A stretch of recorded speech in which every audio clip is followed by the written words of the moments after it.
This week's episode of Still Untitled is made possible with support from Microsoft Surface, introducing the new Microsoft Surface Laptop 3.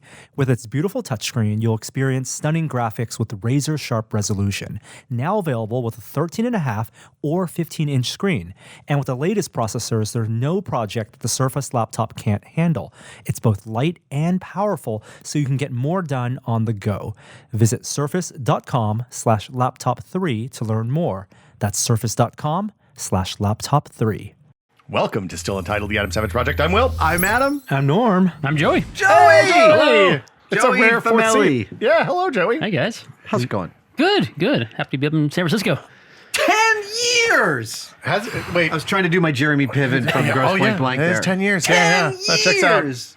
March 8th, 2010, Norm and I were like, hey, we made a website, and then we went to GDC. How did that turn out? It was pretty good. It's worked out okay so far, I guess. Tested is a 10-year-old child now. 10 to the power of 1.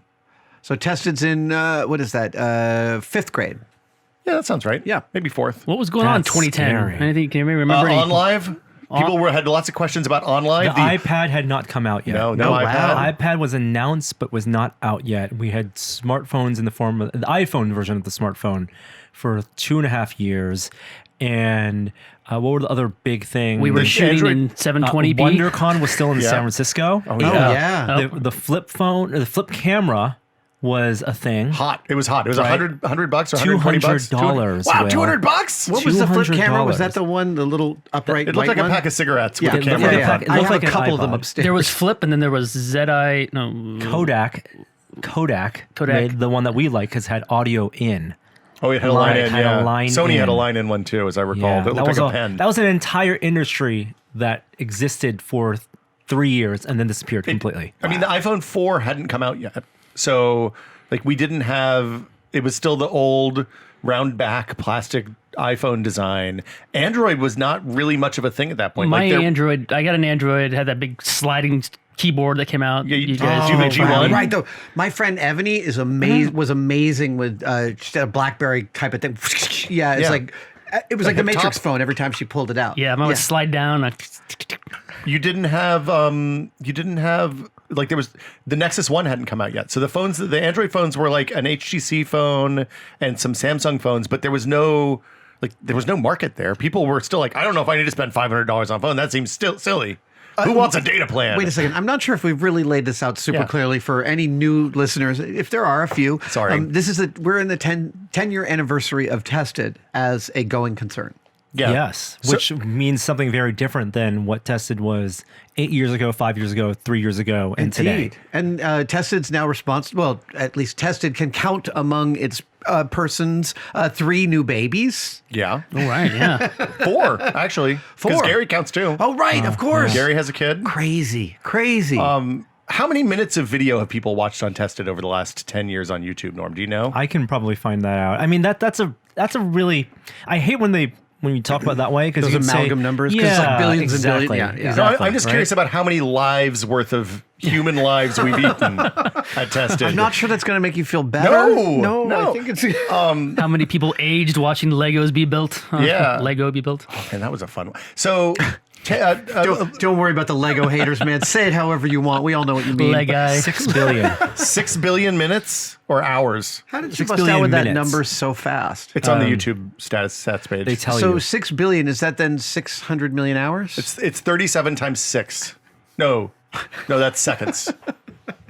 525,600 Yeah, that's it. minutes. So a little bit over 10 years ago, I had reached out to some friends of mine that were working at Whiskey Media because I liked what they were doing with Giant Bomb. They were making a game site that was about personalities and video, and there was user-generated content in forms of this enormous wiki. And I was like, man, this is really cool. This seems like the future of media. They should do a tech site.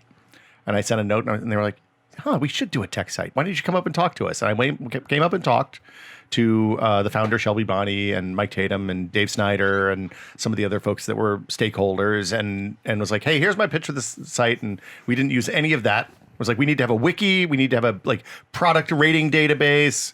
And then they were just like, come up and just start making a site and see what works and what doesn't. And my memory might be a little foggy on what was happening back then, but YouTube wasn't a huge thing in YouTube was- 2010. It was kind of coming up as a place. In circa 2010, you was had there high things- res back then, like No, 640? But it was 640 by 480. Yeah, they didn't have HD as a standard format. And HD was, what I mean by that was 720 was what most people had as HD, because this was before the broadcast switchover to HD being a standard digital system.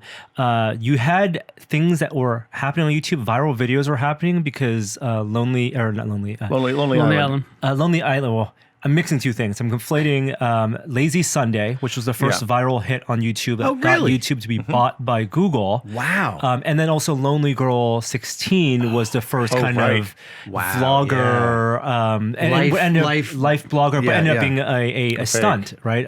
Right. But those were things that happened already circa 2010. But in the tech and like maker videos, it was kind of dry at that point, Well, right? we didn't. Nobody was doing video really. Like a lot of there were people doing video, but it was the people who'd always been doing video, like CNET, very and, dry and it was product like reviews. people who were trying to make news broadcasts. There were- yeah. Also, you couldn't post anything longer than 10 minutes on YouTube then. what? Yeah.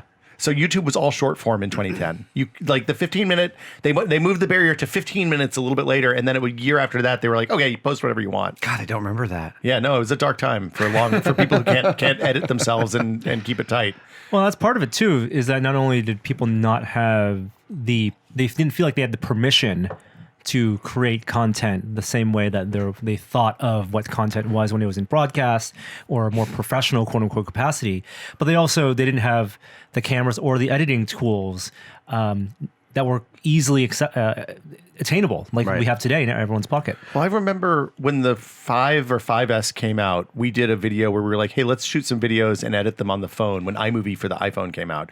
And that was if you think back on it, that was a turning point, because that was the moment that I was like, oh, we made videos that they were edited poorly and they were bad videos, but mine was bad. Norm's was pretty good actually, but the quality was good enough. Yeah. For the first time, and Flip was kind of the same thing. for Okay, a lot so of in people. those early days, I'm interested from each of you what might stand out as either a super positive thing from the first couple of years, or a super negative, crazy, weird thing. Boy, it's been so long. It's hard to remember. Like early days, what was the most trouble you got into?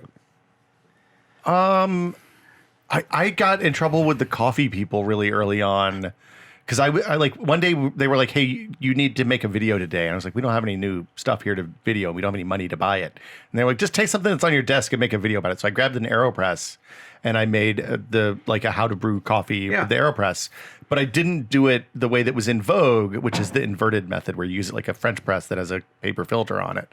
And that video is still on YouTube. It still has an enormous amount of traffic. And to give you a sense of how young YouTube was back then, we uploaded to YouTube not thinking it would be anything to go viral, and the algorithm, or however the front page of YouTube was curated, picked up that video. Boing Boing linked it, and then that gave it the boost it needed to get traffic. Boing when- Boing was a powerhouse in 2010. Yeah. We posted. I saw a video of a cat playing with an iPad the day after the iPad came out, and I was like, I bet my dog Oh my would do gosh, this. I remember this. And so And she did not like the iPad and at all. the time for this was 2012, right? So that was right after we started working. Well, with you, that was in Adam. 2010. 20, The dog, Chloe playing the Oh, iPad you're was right, like you're correct. March of it was and 3 weeks from now. that's right. 10 years So ago. 2010, we had the YouTube channel registered. We booked all the names. You uploaded to YouTube your dog, Yeah. Chloe Bananas, barking at the iPad, and the next thing we knew, it was being played on Japanese television. It was on Perez Hilton. It was on Perez Hilton. Oh my God, Perez Hilton, Jesus! Remember him? Yeah. And then it was everywhere. Like, it was on Dutch TV. It was on Japanese TV. It was on. We were getting calls from like local newscast. Can we use footage of this dog? It was Amazing. Really, and that was the thing that I hacked together in like 20 minutes on Saturday morning after the iPad came out on my MacBook. Okay, while we were having lunch before this, a celebratory lunch with some pizza and a pie, and I know pizza is a pie, but we also had pie. Double pie. You guys were talking about covering a coffee convention. Yeah. So again, the setup for this was 2012. So for people who don't know the history, for the first 2 years of Tested, Will, Joey, and I worked on primarily technology coverage, and this was things like the iPad, the iPhone, and some like borderline maker things, because we would go to things like Maker Faire and check out the robotics parts there. We had we bought a 3D printer, one of the first Maker bots, Yeah. and we put it together, and so. But over a week, we made 5 videos, did it every day for a week. I think I might have watched one of those while I was putting together my MakerBot. Probably. I'm so sorry. And when we started working with you, Adam, you were, of course, full-time with Mythbusters. And so one of our charges was, let's go explore what maker culture is outside of Maker Faire as a whole. So we were given, very fortunately, the opportunity to travel around the country and visit places like Modernist Cuisine and find people doing interesting things in their garages. Yeah. And among those interesting things and places that we were able to go to, one was a coffee convention. So the SCAA, which is the Specialty Coffee Association of America, has an annual conference where all of the people involved in coffee come, and it's like growers from all around the world. Yeah. The middle people, the people that do the storing and drying and all the scraping, and then the roasters. Like there's like 10 steps along the way my from God. like a plant that has a cherry on it to Right. getting a cup of coffee at your place. And Joey and I hit the ground in Houston and went into this trade show, and every single person, Mark at Coffee Geek had set us up with a bunch of people to do appointments with. And every appointment we went, they were like, here, try this coffee out of our machine, and then we'll tell you why it's the best. And the video dings every time I drink a cup of coffee, because Joey's an editing genius and made us look much cooler than we were. And I probably had 15 or 20 shots of espresso over my like 6 God. hours. Wow. Because I didn't know you just sip and then put the rest of it down. Were you like, hey guys, I might need to pause because I think I'm having a heart attack? Well, but every cup of coffee I had was one of the best cups of coffee I'd ever had in my life. Like everywhere you'd go, you would be presented with this unbelievable coffee, because the baristas were all there to show off and like to show Right, their right, game. right. And There was also like the championship happening there, Well, right? yeah. With baristas. He had tons of. Oh, latte art and Well, no. no. So the way when you think of coffee barista competition, it's not just the taste of the coffee. It's Yeah. like a TED Talk. It is a 10-minute it's a presentation. 5-minute presentation I about find it so they are tiring. they are mic'd up, and there's a whole show dance. It's like a dog and pony show where they tell the story of the beans. They tell the story of, and then there's three parts. There's like a fancy drink that's like something weird shit that they made up. Right. Then there's like just an espresso, and then there's a milk beverage. okay. And it's what they do at the Slow Bar at Four Barrel, if you've ever been there. Yeah. Like you can sit down and you do the whole process for you. and the judges Yeah. they sip and spit. Sip and spit. Also, that was But the first year Will- they did Brewer's Cup, which is the same thing, but for just pour over coffee or brewing coffee. So did you start talking faster by the end You of can the watch day? the video and see Adam. Not only was his interviewing just become faster and faster, more frantic. I'm zooming in the camera, my camera's shaking. I'm like 14 espressos. So at the end of the day, we go back to the hotel room, and I'm like, Joey, I don't think I can go to sleep, man. And so we went down to the bar, and I was just like, I'm just going to drink until I'm sleepy. And it was, and at the same time, the place is packed with like jacked up on caffeine, really, really drunk baristas who are all like 26 and are just like, they're there to party and to like get jobs and meet people and have fun and like be around their people. Share beard tips. Yeah, mustache grooming. It was like that was the first one that I went to that I was like, oh man, and that was before we switched over. The first time we went, because we went the first time when it was still whiskey, Right. And then Joey when it went switched to to bourbon Portland, brawn. and then Joey there and you was- and I went to Portland Yeah. a couple of times. Yeah. But yeah, that one was fun. Every time I come home, I talk to my wife about temperature control on coffee machines, and she's I don't care.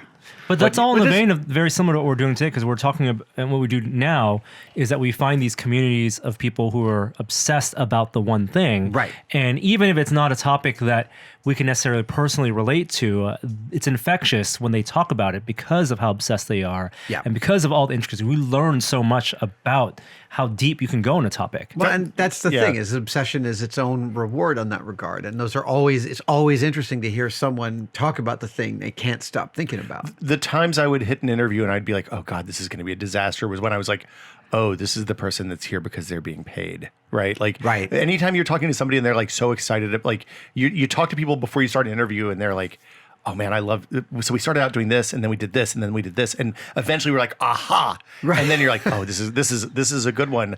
And like we can talk to those people all day long. Like if you're excited about it, whether Right, you're camera right. trained, whether you're ready to go, like the thing that we did at Tested was find those people and help them tell their stories. Yeah, yeah. And it's really gratifying. And I'm shocked. I mean, it probably is less doable today, but because no one was really, again, giving themselves permission to go out and make these type of pieces, which everyone's doing. Like, there's so many people who are doing amazing jobs of that today. We're able to shoot an email, make a phone call, and book time and schedule places at like the Reed Reactor and have, graduates who are working on a working nuclear reactor Undergraduates. give us time and talk and let us stand over the reactor and film This that. was so good. That's a question I have. How many hours of content has Tested uploaded in 10 years? I don't know. It's got to be 5,000 videos by now, right? Oh, easily. Yeah, because it was 2,500 when I quit in 2015. Yeah. Wow. And I mean, those probably, it's a lot. I mean, by volume, money, you're getting your money's worth here. The Reed Reactor one was a fun trip because that was like, what's the Val Kilmer movie where they're at the school for gifted kids? That Weird- is Real Science? Real Science? No. Or Real Genius. Real Genius. That's it. It was like Real Genius, that play. Like it was just a bunch of like lovable, awesome misfits who had found their home in the university at the only undergraduate run nuclear reactor in the world. It was or in like the the country. drama club, but for science. Yeah. And Like they were wearing Cat in the Hat hats and the whole thing. It was all there. And I was standing on the gantry over the tank, like interviewing this guy who was so nervous. He was dying, and I was trying to calm him down. And then my dosimeter pager started making the worst sound I've ever heard in my life. The reactor's running, just to be clear. I'm Right. looking down. There's Chernikov radiation coming up from between my legs. And I'm like, this is going to be an awesome shot. And then the thing goes off, and they're like, they scram Maybe the you should reactor. move We before run your off. kid grows gills. Yeah, and they're like, oh, it's just the battery ran out of batteries. It turns out. They jumped into the action. My really daughter was quickly. conceived 2 weeks after that. She has superpowers. Yeah, It's true. We're waiting to see puberty. Speaking of misfits, one of the things I loved doing in thinking back to the past of Mythbusters was thinking about the progression over time. I mean, and when people say, "What's your favorite thing?" it's impossible to answer when you've made a lot of stuff. But I do think on Mythbusters, like there were like moments where I saw what was possible. Right, like I understood the job at a level deeper. So I'm curious about moments where you saw what Tested could be, or new ways of taking the ways in which you were telling stories. I'm asking these questions. You guys These are totally big questions. stumped us. Yeah, and also like it's the one kind of thing where the past 10 years, so much of it blends together. So I'll Well, say, I- I mean, one that I Yeah. think is really awesome is Norm's photography in the very beginning of our association and now. Yeah. Because Yeah. you Tested has been an absolute graduate college escapade for you in photography. yeah, and it's just sheer numbers. Right. By just doing it over and over again, sheer numerically, you're going to get good at something. Norm has made pictures now that have been seen tens of millions of times, probably. But even more than that, even more than the aesthetic aspect of the pictures, I think about the early Comic-Con compendiums of what you saw, and also the fact that it's not just that you've become an excellent photographer, it's also that your photography encompasses a deep sympathy with its subjects. So you're always telling the story about the maker and what they're making and the enthusiasm. That comes out of every photo. And that comes out of talking to hundreds of people about their enthusiasm and telling that story. Did you ever walk around with him on the floor? When you probably weren't able to do that. But No, sadly, I wasn't.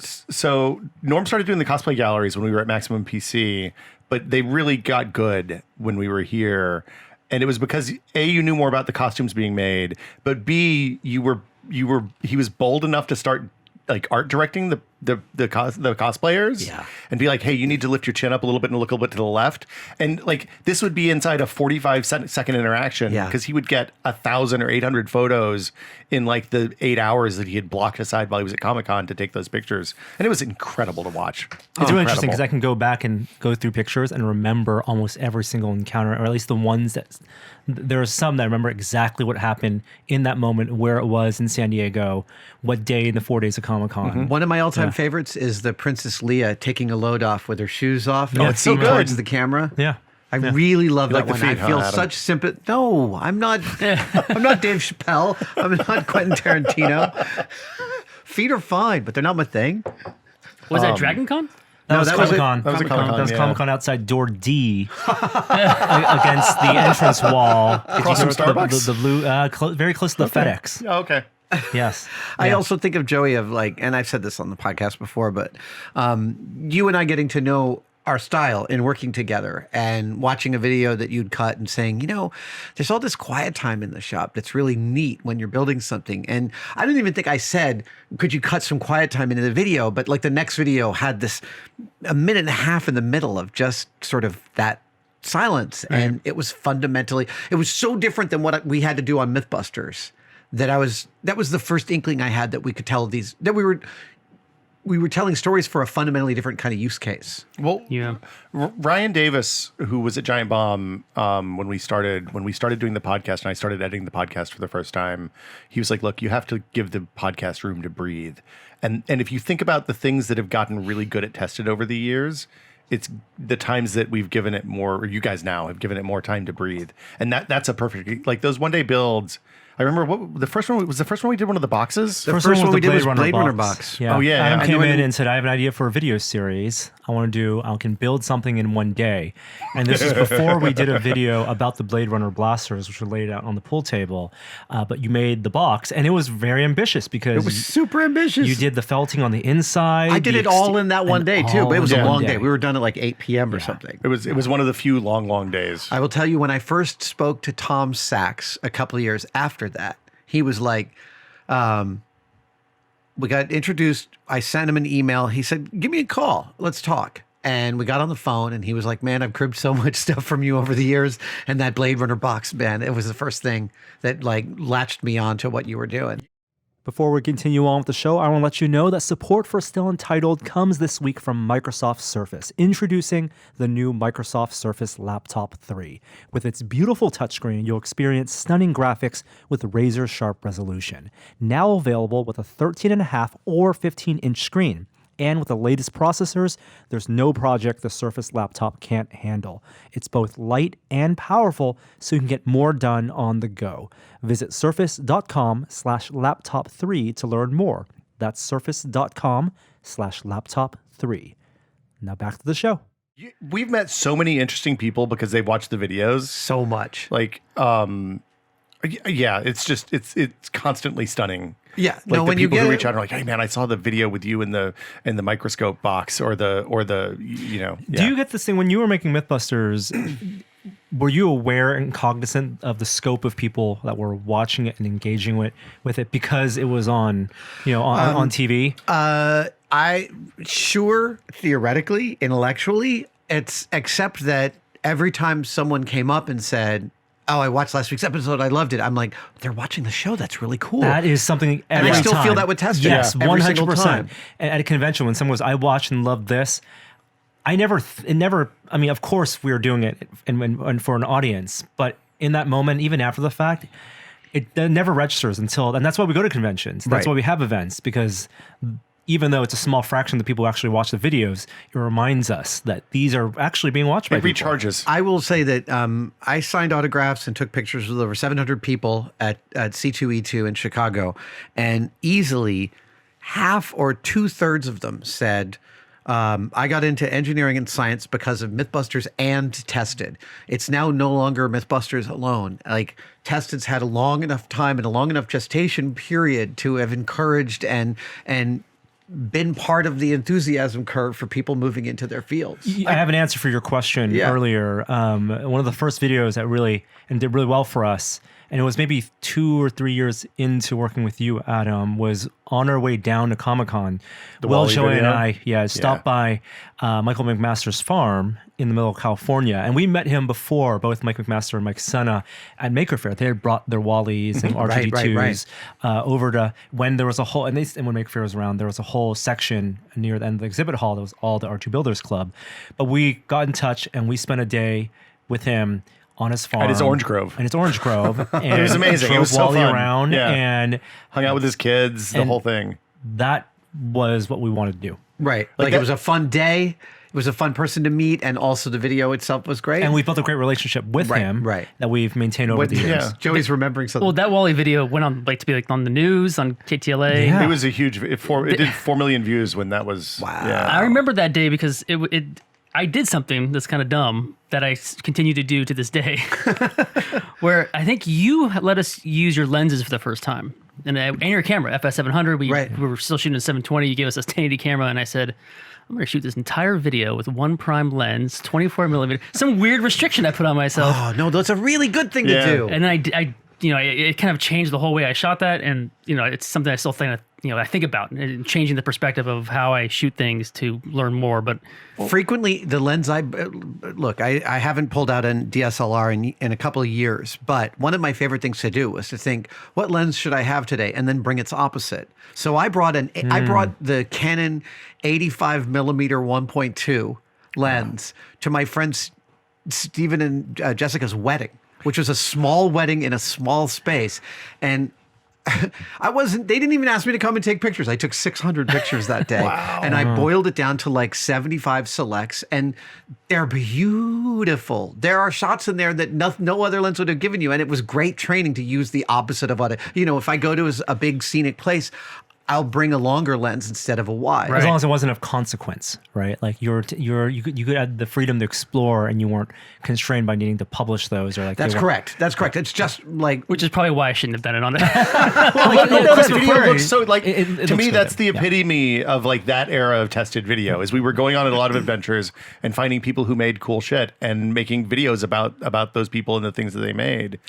I will say, when Chris Hadfield reached out to us to do some videos from the ISS, which was totally mind blowing, he called Jamie and I at the office, and Carrie Huntsbarger, our production manager, came over and said, Adam, Jamie, there's someone on the phone named Chris. He says he's calling from space.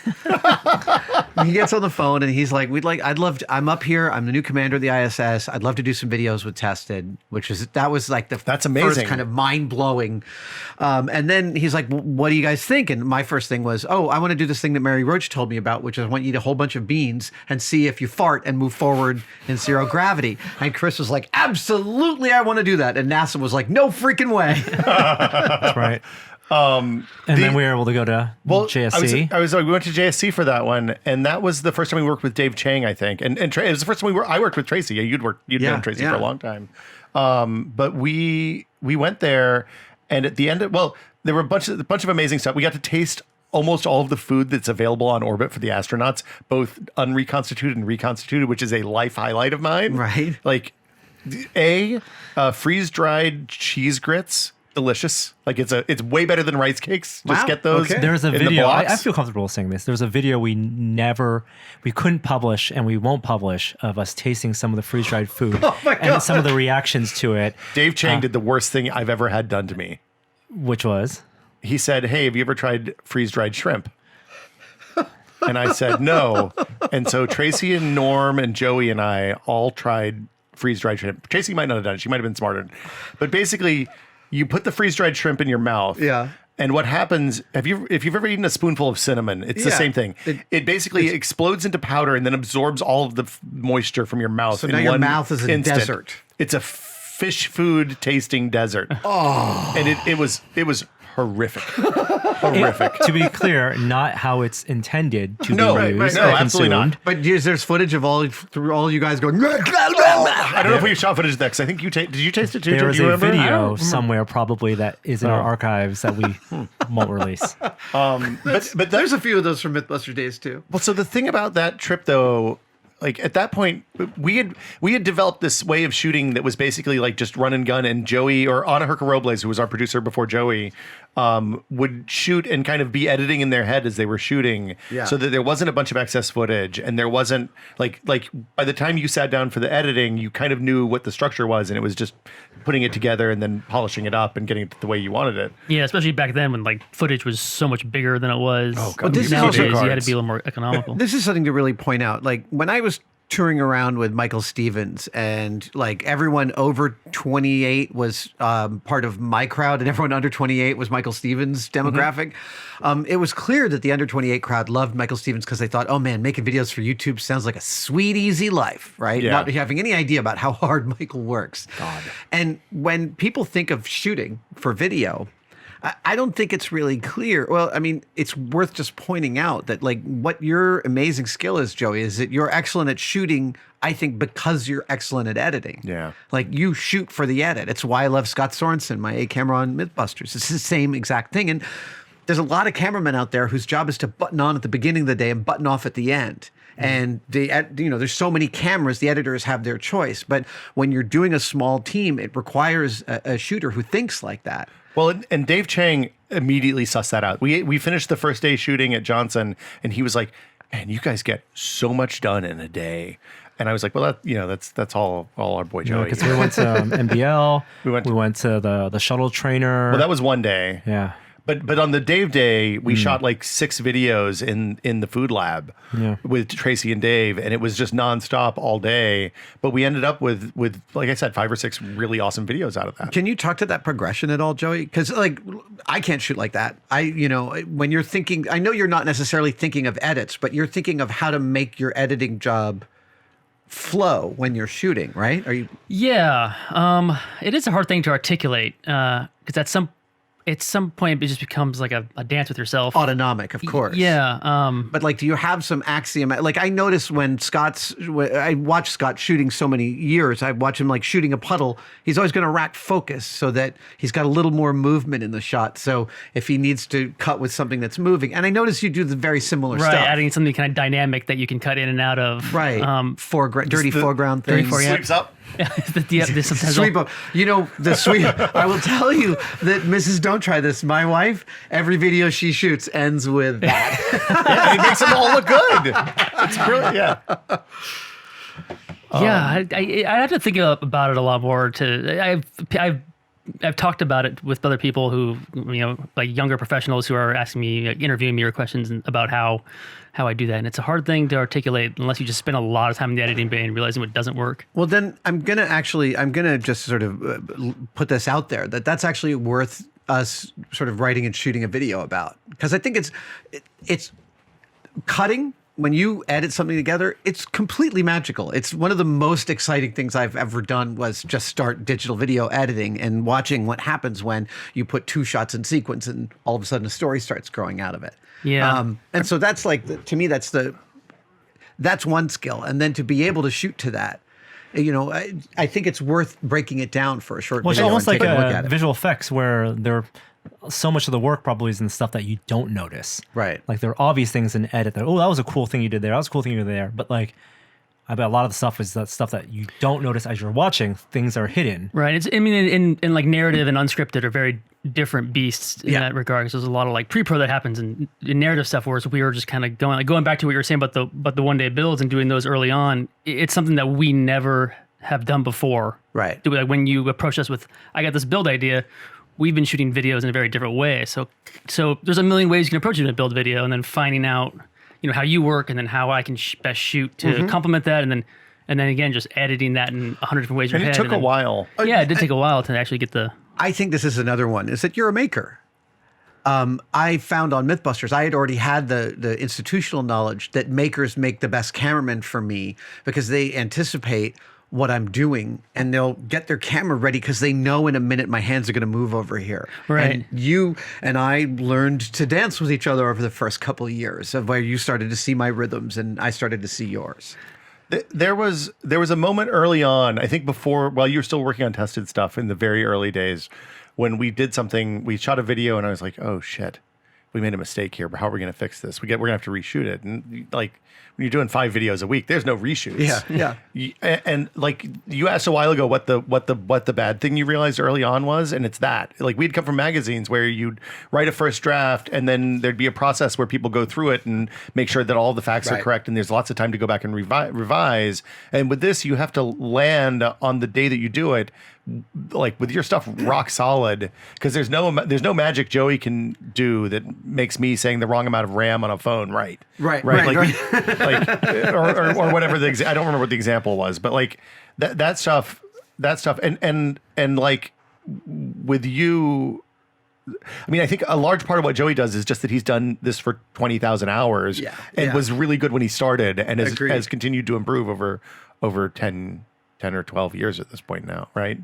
Yeah. Yeah. I mean, I think it helps because I've worked with a lot of people at this point in my career now, and like it helps that everyone here is like super solid at what they do in front of the camera, so it makes my job that much easier and then lets me focus on the other aspects that can make the video better.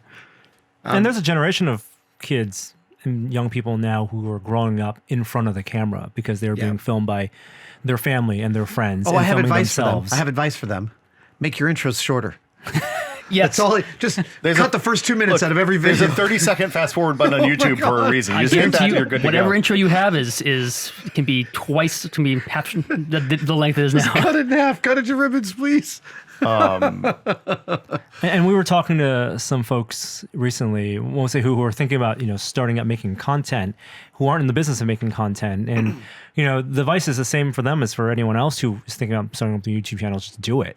Like, don't be precious about it, right? Like, being precious Specifically, about don't be it. precious about it because that's actually going to push away your audience. There's a way in which the hand hewn, the stuff in the background. You guys Don't pick learned early the on. I don't books on care your about back lights shelves. being seen Yeah. or stuff like that. Like all of that is part and parcel of drawing the audience into the fact that it's hand done by people. And it's okay to have an idea of the type of content and type of video you want to make because of something you've seen or a style that you like. But I guarantee that either one, the thing that you're going to end up doing after you've made 100 of those is something completely different because you'll find your style, or you'll find that that's not the thing you like doing. And if it's not the thing you like doing, then you probably should find something else to do. If you also when you start doing video, you're going to be bad at it. When we did the first 3 months of the videos that we did for Tested, I find unwatchable at this point. How? So did you reached Not a Norm, just me. But you guys reached a unwatchable. point, like I remember on the first season of Mythbusters, watching the rough cuts was grueling. But after watching myself for 8 or 10 hours on camera, I started to have a nice disconnect from the character that I was on camera to the me, and I got to be able to You just assess disassociate. it with some distance. How long did that take for you? 3 guys? months. 3 months. Still going. Yeah, I mean, Still happening. I still don't like watching video myself. I never watch podcasts or anything. really? That I do. No, hardly ever. Unless I can't help it. I was gonna go. I watch everyone. No, I don't. Well, also, like the thing that we did that I don't know if it was a mistake or not was we started with a 5 times a week video production cycle, which was incredible. That's given that crazy. it was 2 people on front and 1 Oh my producer. God. So we had like one thing that was a no-brainer in the MakerBot mystery object, and then we had a couple of easy things and 1 hard thing every other week, and like it was just like on one hand it was too much, but also it forced us to be really creative and smart. Well, the first time I went over to your second office down in Soma, it looked like that house full of programmers from the Social Network. I mean, it was just like Boxes It was piled boxes everywhere. everywhere, and just detritus strewn Oh my every God. last. Yeah. We didn't have anybody to help us manage that stuff. and, like, or design a set. We went to, it was the 3 of us went to a Lowe's. I went to Wobblewood at McBeath. and then we looked and, this color looks all right. Let's Brown. get this. Brown. Shit brown. Nailed was it. Everyone thinks it's got to be more involved than it actually is. We painted 5 different colors of brown on the wall, and we were like, "This one looks great." These shelves look great. Yeah. Also, I think we had $250 to do with that whole thing or Right, something. It was not a well-funded endeavor. Listen, we could go on forever.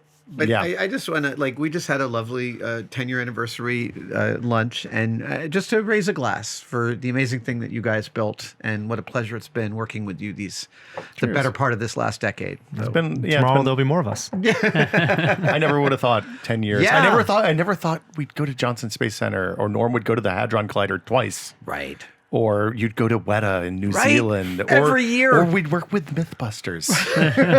Like, I hear those guys are okay. they're fine, I guess. I don't know. I'm not the biggest fan. Well, it's been That was an a honor. callback. I'm not being shitty. That was a callback to last week. It's been lovely. It Yeah. has been an honor. Yeah. Thank you. Absolutely. Yeah. Thank you. Yeah. And thank you out there for Yes. Yeah, we For couldn't have done listening. it That's without. literally could not have done it if you weren't watching. Yeah, Yeah. no, if you weren't Shit. watching, this would be the saddest thing in the world. 5,000 videos. Mom, you are so key responsible. Mom. Yeah. And share memories. Yeah. I mean, there are some people out there who are going to remember the things we've done better than we've remembered them. Almost certainly. And Yeah. we'd love to relive the things we've done through your eyes. So please post in the comments or send us notes on Twitter to your favorite videos, and we'll try to bear watching them. Yeah. Anything to talk about on the site this week? We're recording this a week early, so not our quite. last video from our trip to the Hamilton behind the scenes. The nice. last two are totally worth watching, even though they may not be things explicit what you associate with Hamilton. They're about sound engineering. Dude, The sound engineer and the soundboard was microphone. amazing. It's incredible. I'm not going to spoil it.